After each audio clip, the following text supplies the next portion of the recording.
All right, welcome KCRAR, HMLS, anybody else that's watching and tuning in. We've got a really great YPN Wednesday set up for you, and we are doing it from our brand new studio, if you will, here at the board office. There's a green screen behind us. I don't know what it's showing right now, but this is a great new room for you guys to be able to use for your own videos, interviews, whatever you want to do, market updates. And so we're going to kind of demo that for you here. This next YPN Wednesday episode, though, is got some great content. You want to talk about the content? Yeah, so today we're talking with a couple of realtors who are also investors. So we're talking about how to build for your future and not just rely on selling real estate, but also profiting from rehabs, renovations, and maybe even creating some inventory for yourselves to possibly sell with clients. So yeah, one of the speakers that we have has 95 rental units, so pretty amazing to get some info from some of these guys. Yep. So with that, we're going to head into the video, and hopefully you guys have a great afternoon. YPN Wednesday hashtag. If you guys are ready, we'll get started with the questions. So welcome to our YPN Wednesday. Today we're going to be focusing on investors, being a realtor and being an investor at the same time.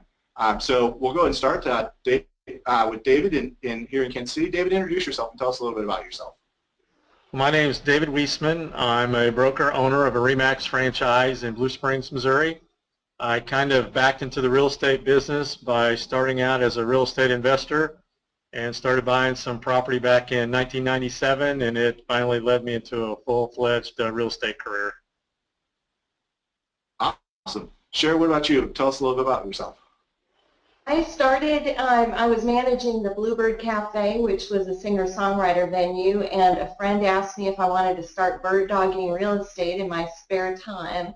So I actually was hunting the deal and wholesaling, ended up in a partnership at the height of that partnership where we were doing 8 renovations a month and then reselling them, and we were doing a lot of owner terms for people who needed time to qualify. And I really got fascinated by the renovating, coaching renovation clients, investing in real estate, and then working with first-time buyers. So my business started as an investor and grew into owning a real estate company, which is just me. I'm a niche firm, and I have unlicensed assistants who help me get everything done. Awesome. Where do you live at, Sherry? Oh, sorry. I'm in Nashville, Tennessee, and my company is Urbane. So tell us a little bit about the national market. It's crazy because we do so much in infill, and urban homes for renovating are pretty typical. Our typical listing doesn't last through the weekend. We'll have at least 20 showings in any price point in the greater Nashville area, and at least 3 or 4 offers. My highest one this past month was 11 offers on one property. That's pretty awesome. Crazy. Is that across most price points? It is until you get above, for some strange reason, between $6 and $850. There seems to be less buyers than there are people renovating or doing new construction, because we've got a lot of tear down and new construction, the skinny house syndrome, where they're putting 3 houses on one lot. We've got a lot of that too. And they're having a harder time in that price point. So I would say it's taking 60 to 90 days when they're finished to when they're actually closed in most cases, but not all. Some of them sell before they're finished. So Dave, tell us, just to get to know you a little bit better, what are you passionate about outside of real estate? Well, I love sports, and played college sports and paid for my education that way. So I'm a big Royals Cardinals fan, and but I love basketball, and that's my passions outside of real estate. So never get tired of turning on something sports on television. What sport did you play in college? Basketball. I'm too short. Everything that's wrong, can't jump. I had all of it. So that's awesome. What about you, Cher? What do you do outside of real estate? Well, I got married just a few years ago, so I'm still pretty happy about spending a lot of time with my husband. We travel a lot. And he's an illustrator and college professor. We're working on some children's books together. We love swing dancing and, you know, going out to eat in theater and music and things like that. He's a runner and a rower, and I take photos of him doing that. Awesome. That sounds like the easier of the two jobs. That's fun. That's a way to go. So, Cher, tell us, how did you kind of mentioned it, how you got started in property and real estate investing. Why should we realtors invest in real estate? Well, you would think that the cobbler's kids would have the best shoes in town, but a lot of times we tend to serve our clients and not think about our own future. Most of the clients I work with who are investors, they're building wealth, they're planning for retirement. Some of them are actively renovating as their business, but they are holding property back for their future. And when I first started realizing how many different ways you can get involved in investing, whether you have a lot of cash or not, whether you have great credit or not, it really made sense to me to learn as much as I could and start investing myself. And the more I learn through my own experiences, the better I am at coaching my clients. And certainly I can keep them from making any of my own mistakes. But I think the primary thing that I would say to every realtor out there, especially if you're just getting started, this is the most incredible, awesome, hands-on way to control your investment in your future and your retirement. We're self-employed. We don't usually have a retirement plan unless we're actively saving. And doing what we love and actually putting our money and our future where we make our daily living, I think, makes a lot of sense. Dave, same thing. Any thoughts to add to that? Yeah, no, I totally agree. That's how I got started was through investing, and I can tell you the first one I did, I was scared to death, and I kind of figured out that there wasn't a lot to be scared of, and I quickly figured out I had a passion for taking a piece of property and figuring out a way to make it profitable. You know, some things are pretty straightforward with multifamily, and the rents work out to where you can turn a profit right from day one. And then you learn, when we went through the housing crash, I had bought 3 or 4 houses foreclosed that I was going to flip, got caught in the crash, and so then comes the challenge of, okay, how do I take this piece of property and make it profitable? And so we cleaned it up, turned them into rentals, and so to me it's a challenge to figure it out, and no matter whether the market's going up or down, you can make money in this. I think it's a great way to build for retirement, passive income. You build assets, and I kind of got led there because I was so tired of the market gyrations and the ups and downs of the stock market, and I kind of figured out if I made 10% what I had in my mutual funds, what I would have at 65, and it wasn't very good. And I started looking around, and it kind of led me to real estate. Right now we have the best of both worlds. We have a limited number of houses for sale, and kind of like Cher was saying, but normally when the housing market's really good, sometimes it can be hard on the rental property side. But right now we got the best of both worlds. They're both as busy as they can be, and our units are full. And we need property on both sides of that, the rentals and to sell. So, Dave, how many rental units do you own? 95. Cher, That I own personally. Cher, you mentioned doing a lot of flipping. What about, do you hold a lot of income property as well? I have 29 properties that I own personally, and then I'm in partnerships with a variety of people and different ownership. One of my favorites is I find the property, manage it, and put the tenants in, renovate it, do whatever we need to. I bring in money people, and usually it's a 49% split to me, and then 25 and 26 to the other 2 financial partners.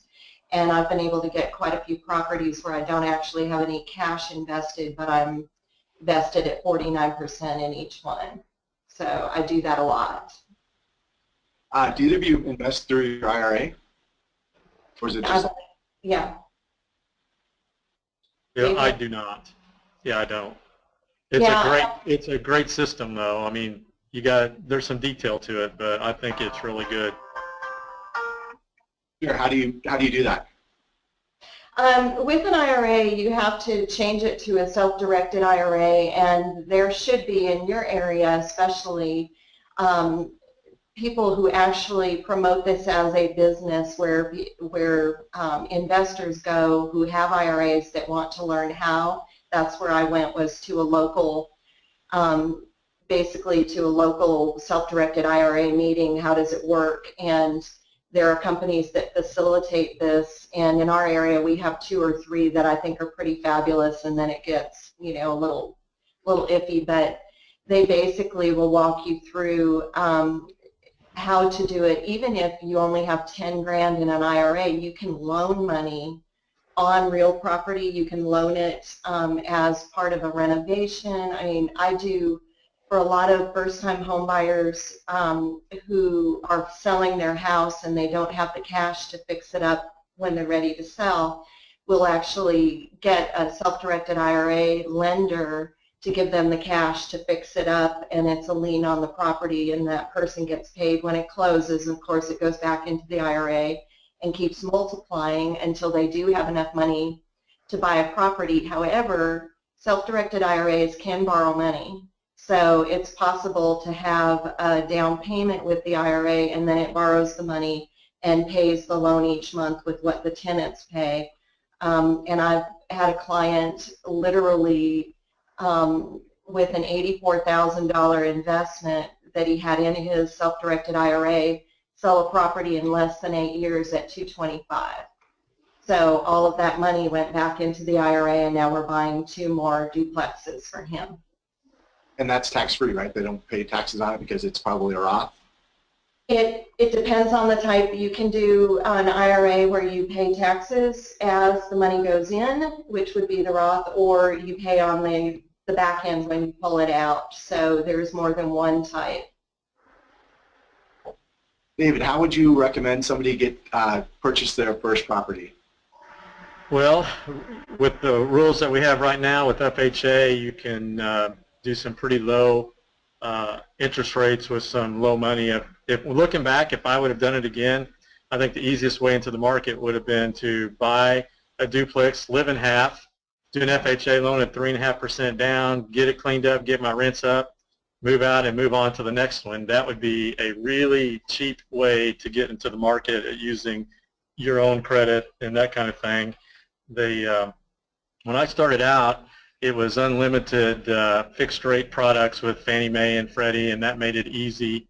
The market and the government stepped in and made it a little bit more difficult, but now they're back to where you can buy 10 properties with Freddie and Fannie and do fixed rates, and so you can do 10 of those loans, and so I would recommend to do that as soon as possible. But typically you're going to need more down than the 3.5 if you're not going to live in it. But I think the one thing that I would suggest is to get started as soon as possible. There's all kinds of excuses. People will tell you about how bad tenants can be, and that's a very, very small part of the number. So, you know, I think just get moving and go. Mm-hmm. What about you, Sharon? Any thoughts on getting started? I think where there's a will, there's a way. There are so many people who have money to invest in property that have no place to put it. There's opportunity there.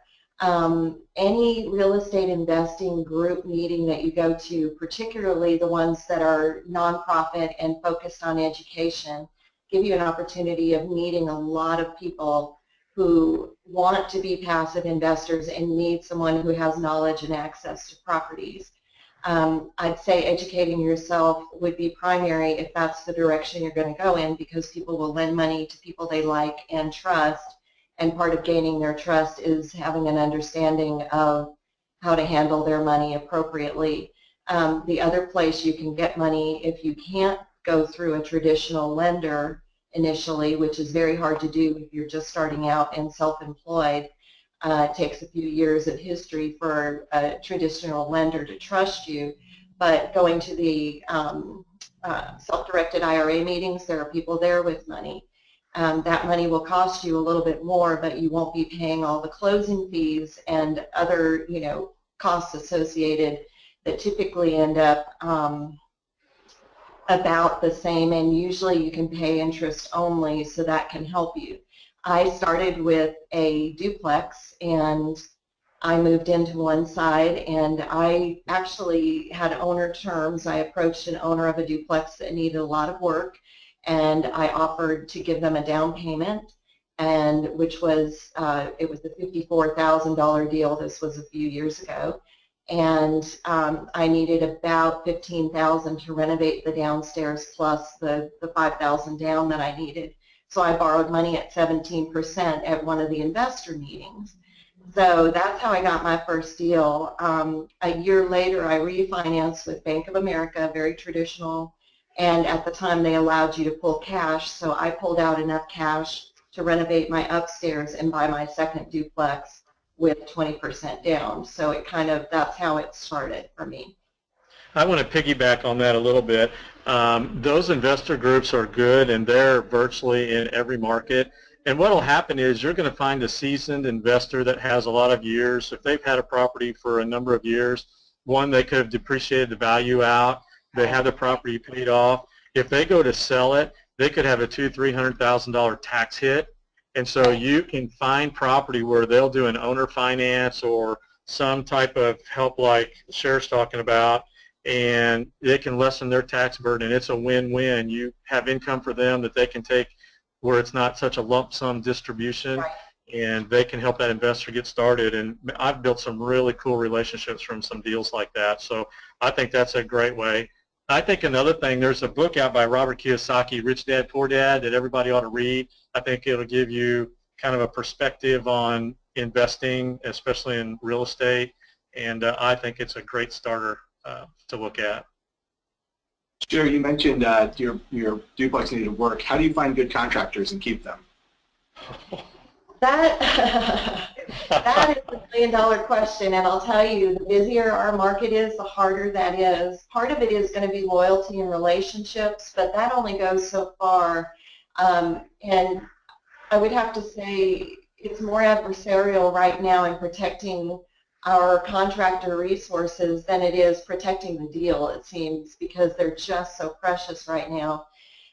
One of the ways that I've done it is we've gotten busy enough, and I utilize them for both my investor clients where these are professional renovators who need access to people as they get going. And then also my retail sellers who don't have enough money to do the final fix-ups, and they would leave money on the table if they didn't. And so those contractors get used consistently. The challenge is you can find great people, but if you can't keep them busy, you know, for a full work week, they're going to take other work, and sooner or later they're going to get too busy for you, and it happens all the time. I'd like to say it never hurts my feelings. But it does. You know, you build relationships and they're friends, and you just have to let it roll and understand they're trying to build a business, and they need to go where, you know, where they're going to have consistent work. And so part of everywhere I go, when I'm at Home Depot and Lowe's, I'm watching who's picking up paint, and I go into Sherwin-Williams all the time, and I've met some really great painters. They're some of the hardest to keep. For me, framers, drywall, you can usually get those people fit in.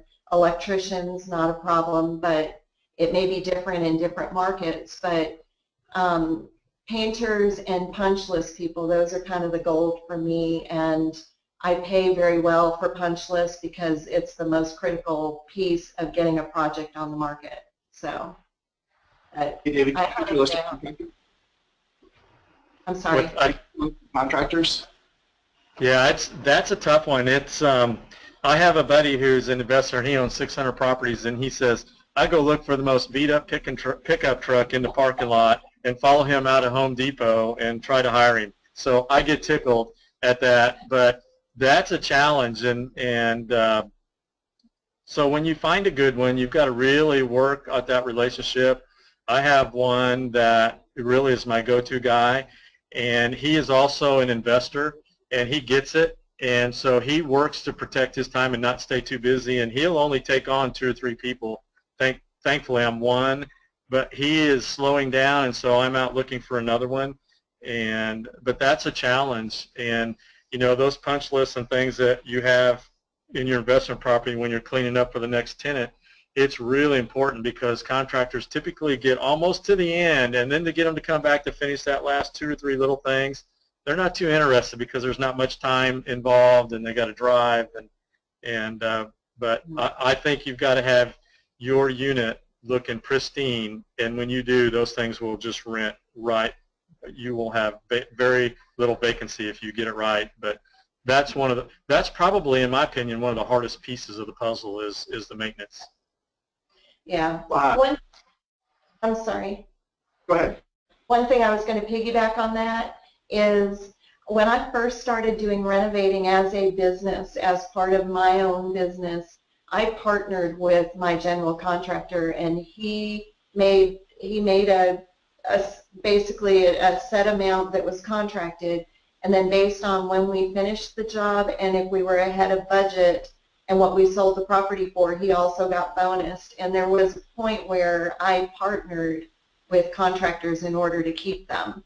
So that is an option too if you're just starting out and you're going to do renovating for resale particularly. But for rental, you could offer them part ownership so that they get a little bit more than just a job. And then you build relationship that way. I've done the same thing, absolutely. Yeah. When you're renovating, what do you do different for a rental compared to something you're going to resell? Who'd you ask that to? Either Anybody? one of you. Okay, I will typically put probably more pop on the resale than I might on a renovation that I'm going to rent. It'll look a little bit more flashy, maybe a little bit higher quality in certain areas, kitchens, bathrooms especially, because I think those are really key areas. You might cheat on the carpet, but I think you got to have a certain level for it to look right. And then, with a rental, I'm going to look more long-term about it. It's going to have a little tougher wear and tear on it and some things like that. So I might do something different just because looking down the road that in a couple years when the tenant moves out, what will I have to take care of? So I'll look at it a little bit differently. Mm-hmm. Yeah, I would agree with that. I also, I prefer smaller rental property because there's less people putting more wear and tear on the property. But I always allow pets, and I charge a pet rent, so that increases my rents. And it also increases the length of time. My typical tenant stays 6 years if they have pets. If they don't, it's less than 2 is what I average. So for me, I do very, I'll do laminate flooring or I'll do tile flooring as opposed to carpet. The paint finishes I choose are going to be wipeable, washable, and the countertops, for example, we might put granite if it's a higher end tenant, but typically we're going to do a laminate and we'll replace it, and I try to do a pretty standard cabinet, but maybe give it some pop or do paintables so that we can have current colors and things to really appeal to the high-end renter. We want the millennials that have the most discretionary income. So, David, when you're looking at a property, what do you look for to see if it's going to be a property that will be a good rental? Price? Well, yeah, I think the first thing you want to do is you kind of have to do your homework to what property in that area is going to rent for. And so then you can kind of work backwards from, you can see what the income can be, the potential income, and then you can come back and figure cap rate or, I'm one that I like to use other people's money and work that way versus paying a lot down, and work that way. But that's where I start. I don't actually, when I'm looking, I'm going to do my homework on the income side before I even go look at a property. I'll only go there if I think it can be something where you can make some money on it. Otherwise, you spend all your time running around looking at property. Are you guys any quick hits for creating inventory? Because obviously we have an inventory shortage, it seems like nationally, but it sounds like you guys are both pretty active in both income property and flips. So any quick hits on kind of create an inventory what you're looking at? I like to know the neighbors, so in most of the properties that I have, and I do more multifamily than I do single home, but I like to know who all the owners are on the street or the block or in the neighborhood, and you can have some great conversations and pick up some things right there on the street that don't even get to the MLS or to listed with any agents or anything like that. And you know, you can do that. I like being at those meetings where you can talk with people, and there's so many things that happen. I mean, we haven't talked about, there's so many 1031 exchanges, and there's all kinds of things that happen when you're talking with people that are kind of in the business. And but inventory stuff, you need to be on it quick. You can farm areas where there's a lot of rental activity. You can go in and find owners, and I've actually even sent out letters when I've been looking for property or looking for somebody to out-of-town ownership and some things like that, just to try to create some inventory. Going to the investing meetings, creating an investor club. I belong to a group of 42 investors, and a couple of those people are my clients. A couple of them also have their license and handle all their own business. A few use other realtors. The reason for me joining is peer-to-peer. It's not for them to become my clients necessarily. But we will do, when you're doing, like for example, when you're using an IRA, you have to have an arm's length transaction. So you have to make sure that whoever you're working with, you're not also a partner with on some other property, because then it could be considered less than arm's length, I guess is the easiest way without getting into a lot of detail. So when you're in an investing club, I could use my self-directed IRA and buy or fund a property from someone, depending. I could buy it from them, or I could lend to them.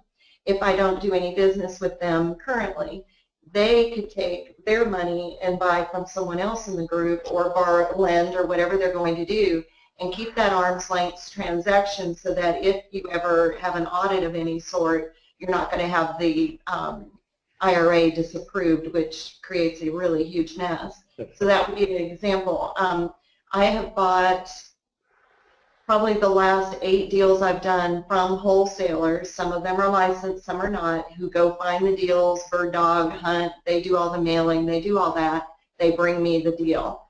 If it's not something that I want, I bring it to fellow investors and share it. There are people who go out of business who might have 400 or 500 rentals, and they ideally want to sell them all in one package, but the odds are good that most of the things in there are not going to be what we would want to hold. So I would take that large chunk, and you need to have enough people to be able to look at it and say, well, I want this and I want this, and then you put together a deal for that person getting out of the business. Granted, that doesn't happen every day, but it's kind of a rags to riches opportunity when it does occur. So I coach all of my investors to farm the areas that they want to work. I can't find all the deals for them on MLS. It's just not possible. Any tips on farming? Knocking on doors and meeting people, buying a property and putting a sign in the yard saying that they buy houses. They put their little signs on their vehicles that say, hey, we buy houses. They do the mailers along with everyone else. Those are probably the least successful. But everything that they belong to, church, kids groups, activities, things that they do on a daily basis, they have a card, they let people know what they're doing, and sooner or later someone lets them know they have a deal. And again, if it's not something they want, they have resources to kind of plug it in to some other people. Attorneys are also great. I probably get 8 or 10 listings a year from one attorney for estates. So that would be another way to build relationship. David, if we picked you up and put you in cities like Nashville and you didn't know anybody there, how would you start your real estate business? Well, I would find a couple good realtors because they can really help you get your feet on the ground, figure out the market, do some research for you. If I wasn't licensed there, I probably want to get my license there. And I would join investor clubs, and I would just become a student of the Nashville area and that niche in the industry. And the interesting thing is there's 100 ways to make money as an investor in our business, and they're all can be successful, and you just have to figure out which one works for you and what you like. And you know, I know people that go into areas of Kansas City that I won't go into, and they make a ton of money there, but that's just not how I want to do my business. And so I would probably figure out where I'm comfortable and how I want to do it in Nashville, and do my homework and network with the people that have that information so I can quickly get it. But no matter where you go, if it's Nashville, Kansas City, it's the same thing. And it's just figuring out how you can turn it into something profitable. Share, same thing. We moved you to Kansas City. What would you do? I'd probably I call Cher. I call David. I call David. You know, the first thing I do is look at rental ads. I would talk to landlords. I'd call them up, talk to them. I would go to investor meetings. I would go to council meetings. I would learn as much as I could about the infrastructure of how things work in the area. I would certainly talk to realtors and have a reciprocal license, ideally. But if I weren't going to do anything with my license, I would look at the lowest price properties in an area and kind of move up from there. And because usually there's more potential for deals, and in those working class areas, I feel like I could take less risk and try investing. So that's probably what I would do. A load of information for us. You want to wrap up? Yeah, just a couple more questions here. What's your favorite real estate book? Well, Rich Dad, Poor Dad is great, and if you look behind me, you can probably see I've got probably, I don't know, 600 books, CDs, tapes, DVDs on how to be a great landlord, how to buy investment property, how to analyze property, how to budget for property. I'm really a fan of books and education. So, and my clients borrow from me all the time. I agree. One of my favorite all-time books, and it transcends any business, is The Compound Effect by Darren Hardy. It talks about doing one little thing and what happens when you do it over and over and over and over and over, the compound effect of that. And I think that really relates to the investment business, because you can buy one unit, but as you build those units, and it's magic what happens, and just the consistent process of that. So like I said, I mentioned Rich Dad, Poor Dad. I love that, and it kind of really is a great thought process, but I like The Compound Effect. Would also be one of my favorites. All right, one last question that we tend to ask everybody that's on here. What do you guys see the role of the realtor in 5 years? And that doesn't have to necessarily apply to income and flipping, but